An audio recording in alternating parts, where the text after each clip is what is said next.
पावसाळा चालू झालाय. अशा वातावरणात जनावरांसाठी हिरवागार, ताजा आणि लुसलुशीत चारा उपलब्ध होतो. पण तुम्हाला माहिती आहे का की जनावरांना सतत असा कोवळा आणि हिरवा चारा दिला तर त्यांच्या आरोग्यावर परिणाम होऊ शकतो. त्यामुळं पावसाळ्यात जनावरांना वैरण देताना आपल्याला काही गोष्टींची काळजी घ्यायची आहे. काही नियम पाळायचेत. कोणत्या आहेत या गोष्टी पाहूयात आजच्या या व्हिडिओमधून. नमस्कार, मी स्वराली. ॲग्रोवनमध्ये आपल्या सर्वांचं स्वागत. पहिला नियम, जेव्हा जनावरांना आपण सतत हिरवागार कोवळा चारा देतो तेव्हा काही दिवस आपल्याला दुधाचं उत्पादन वाढल्याचंही दिसून येतं.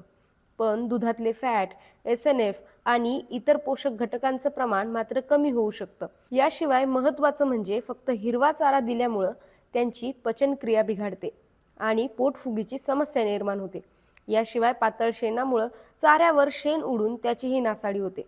त्यामुळं हिरव्या चाऱ्यासोबतच दररोज आपल्याला 2 ते 3 किलो सुका चारा किंवा सुकं खाद्य जसं पशुखाद्य, कडधान्य हे द्यायचे. यामुळं पचनसंस्था व्यवस्थित काम करते आणि पोटफुगीचाही धोका कमी होऊ शकतो. यानंतर पाहूयात दुसरा नियम. जसं पावसात भिजलेला किंवा पाणी साचलेला चारा जनावरं कमी खातात. त्यामुळं त्यांच्या शरीराला आवश्यक असे पोषक घटक मिळत नाहीत आणि अर्थात आपल्या उत्पादनावरही परिणाम होतो. त्यामुळं वैरणीवर असलेलं पाणी निथळल्यानंतरच जनावरांना खायला द्यायचे. तसंच जनावरांना चिखल लागलेला चारा सुद्धा देणं टाळायचंय बरं का. अन्यथा ओल्या चाऱ्यामुळं जंतांचा प्रादुर्भाव होऊ शकतो आणि पुन्हा आरोग्याच्या समस्या उद्भवू शकतात. नियम क्रमांक 3, आपल्याला माहितीच आहे की पावसाळ्यात किडे आणि कीटकांचाही हैदोस वाढतो. त्यामुळं चिखलासोबतच वैरणीवर कोणत्याही प्रकारची कीड, त्यांच्या अळ्या, अंडी हे सगळं नाही ना याची सुद्धा खात्री करून घ्यायची. नियम क्रमांक 4, महत्त्वाचा पण सोपा नियम. हिरव्या चाऱ्याची एकाच वेळी जास्त कुट्टी करून ठेवायची नाहीये. जास्त वेळ ठेवलेल्या कुट्टीला पावसाळ्यात कुबट वास येतो आणि जनावरं तो खाण्याचं टाळतात. त्यामुळं आवश्यक तेवढीच कुट्टी करून ताजी ताजी जनावरांना द्यायची. यानंतरचा 5वा आणि शेवटचा नियम तो म्हणजे गव्हाणीचा.